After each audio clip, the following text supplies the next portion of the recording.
Hola, mi nombre es Valeria Mendoza Nájera, soy residente de primer año de Medicina de Urgencias de Hospital Regional ISSSTE Puebla. Y en esta ocasión vamos a ver el manejo de líquidos en dengue en la fase crítica, cuándo, cuánto y cómo. Este es el artículo, es de la Revista Internacional de Archivos de Microbiología y sus autores principales son Diana Burri Naranjo y Cárdenas Bolívar Jenny. Dentro de la introducción tenemos que el dengue tiene un comportamiento epidémico cíclico. Esto significa que se va a repetir en ciertas temporadas del año, cuando en regiones con clima tropical aumenta la temporada de lluvias. Cada año se reportan al menos 390 millones de infecciones y pues la principal causa de muerte del dengue va a ser el retraso en la fluidoterapia. La fuga plasmática, que esta es la fase crítica de del dengue, va a presentarse de las 48 a 72 horas después de la defervescencia febril. La defervescencia es cuando empieza a terminar los días de periodos de picos febriles y esta fase crítica va a provocar shock, disfunción orgánica múltiple y muerte.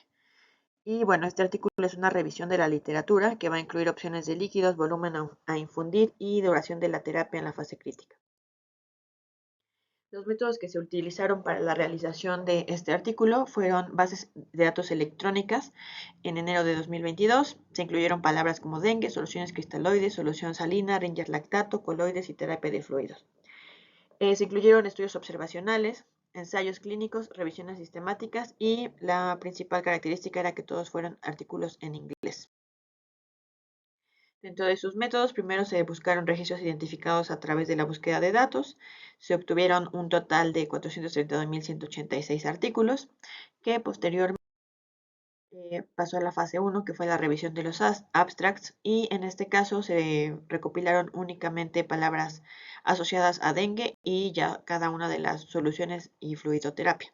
Y se recabaron un total de 135 artículos. Después, la revisión de artículos completos fueron 46 y se excluyeron registros duplicados, algunos que no cumplieron con los criterios y al final el número de publicaciones que quedó fue un número de 34.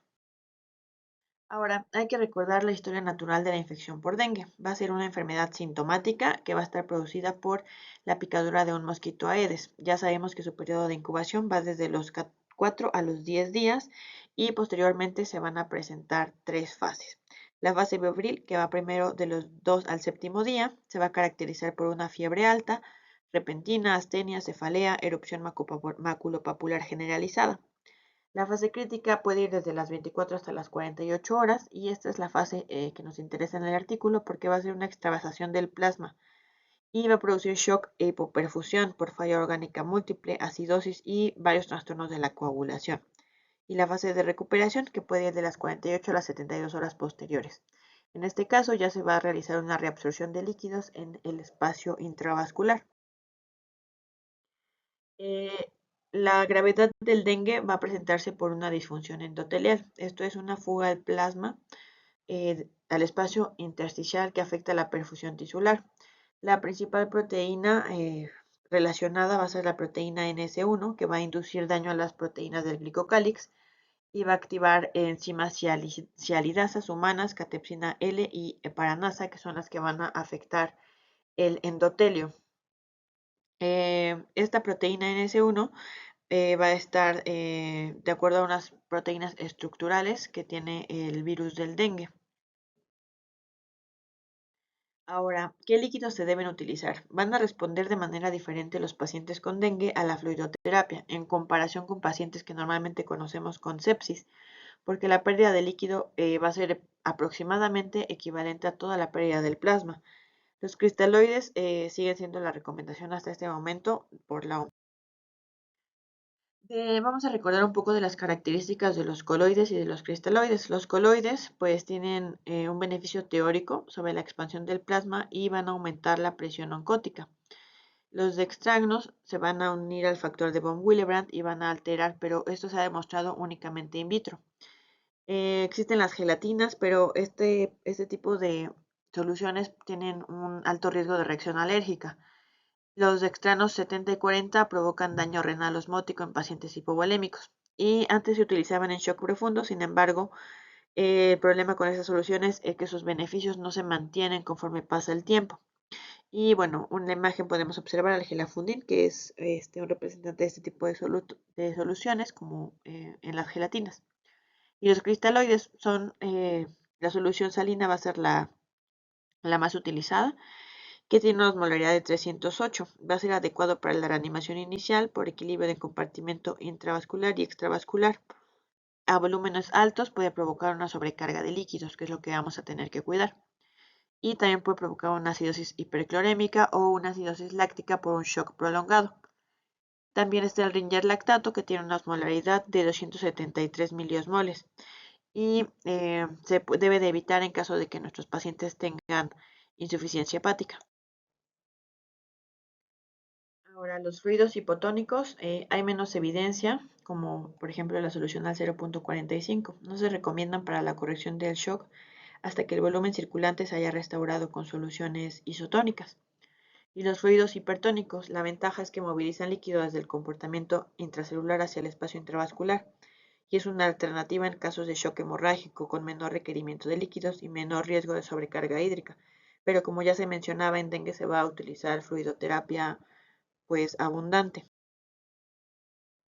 Las soluciones balanceadas van a ser soluciones con una composición electrolítica diversa y va a ser similar a la composición del plasma. Estas soluciones son soluciones preparadas. Se ha probado que en pacientes en estado crítico con hipotensión o shock por una variedad demuestra una reducción significativa en la mortalidad a los 28 a 30 días comparado con la solución salina. Sin embargo, en la infección por dengue, pues su manejo ha sido incierto y no han habido estudios importantes que respalden su utilización. Ahora, en este artículo se analizó un estudio que fue una comparación doble ciego aleatoria en 50 niños con choque. Los coloides restauraron el índice cardíaco, la presión arterial y el hematocrito más rápido que los cristaloides en 2 horas en la reanimación inicial. En 230 niños con choque por dengue no hubo superioridad en la reanimación. Los coloides tuvieron una reversión más rápida, pero al final no había una estabilidad cardiovascular mantenida. Y en otro ensayo que únicamente compara cristaloides y coloides, los niños que recibieron Ringer lactato en reanimación primaria tardaron más en lograr una estabilidad cardiovascular que los que usaron coloides. Y el tiempo que se logró hasta la estabilidad hemodinámica pues no difirió. En conclusión, la mayoría de los pacientes con dengue responden adecuadamente al tratamiento juicioso con soluciones cristaloides y la intervención de un coloide pues no está indicada de manera inicial. ¿Cuánto debemos administrar? Se debe de mantener un equilibrio entre la perfusión de los órganos y a la vez, como se había comentado previamente, prevenir el exceso de líquido. El volumen mínimo requerido o el punto final objetivo se sustituirán para mantener una buena perfusión y una producción de orina que va a ser nuestro parámetro desde 0.5 a 1 mililitro kilogramo hora durante la fase crítica. ¿Cuánto se debe de administrar? En el dengue con signos de alarma, las soluciones cristaloides se van a usar a razón de 10 mililitros por kilogramo de peso en la primera hora.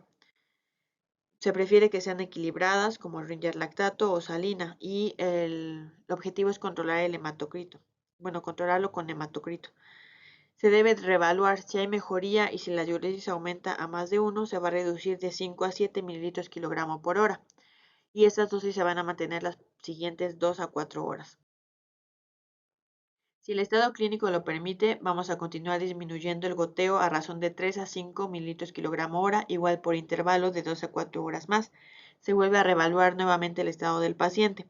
Si continúa la mejoría, se va a reducir la dosis de 2 a 4 mililitros kilogramo hora. Sin embargo, si los signos vitales deterioran o el hematocrito aumenta rápidamente, se debe de aumentar la velocidad a 5 a 10 mililitros kilogramo hora por 1 a 2 horas. Si después de 3 cargas de 10 mililitros continúa empeorando, el caso se manejará como si fuera un dengue grave o shock por dengue. Ahora, el manejo de choque por dengue va a ser una reanimación agresiva con líquidos. Va a ser una solución cristaloide a razón de 20 mililitros kilogramo de peso corporal. Deben infundirse de 15 a 30 minutos. Si desaparecen los signos de choque, se puede reducir el volumen a 10 mililitros kilogramo por 1 a 2 horas.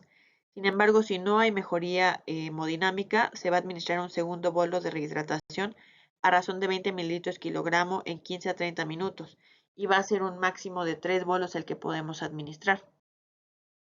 Si la tercera administración del bolo el paciente continúa inestable, se necesita una dosis excepcional de un coloide. En este caso será una de las últimas terapias de rescate, a razón de 20 mililitros sobre kilogramo en 30 a 60 minutos y hasta 2 bolos antes de determinar la función de bombeo y el uso de catecolaminas. En este caso, pues ya sería valorar si incluso se pueden iniciar aminas vasoactivas. Sin embargo, hay que recordar que lo que hace falta en un dengue grave o choque por dengue, pues es líquido. Se describió también la fórmula de Holley y Segar, que fue un estudio que reveló que se requieren aproximadamente 300 mililitros de líquido por 24 horas en pacientes con dengue para mantener una estabilidad en parámetros vitales.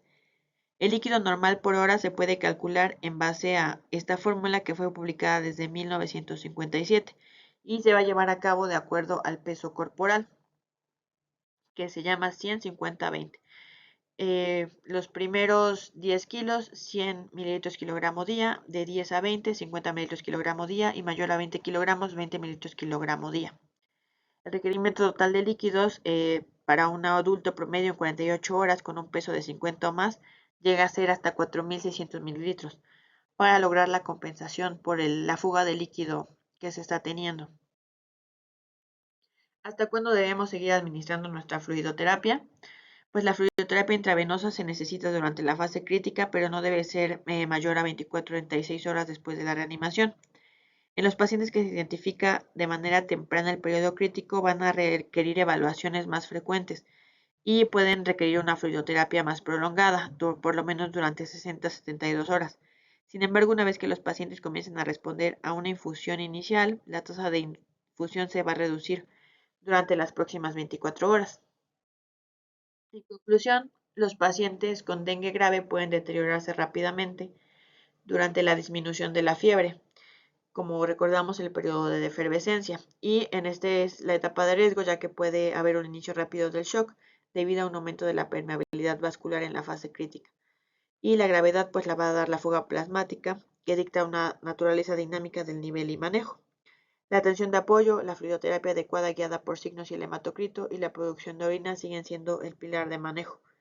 Se dice que incluso aunque el hematocrito no se tenga disponible, no se debe retrasar la fluidoterapia si es que ya tenemos unos datos de inestabilidad hemodinámica, pero sí nos va a ayudar para que posterior al inicio de la fluidoterapia sea con un hematocrito que se evalúe el control, ya que no debe de haber un aumento porque es un dato de gravedad.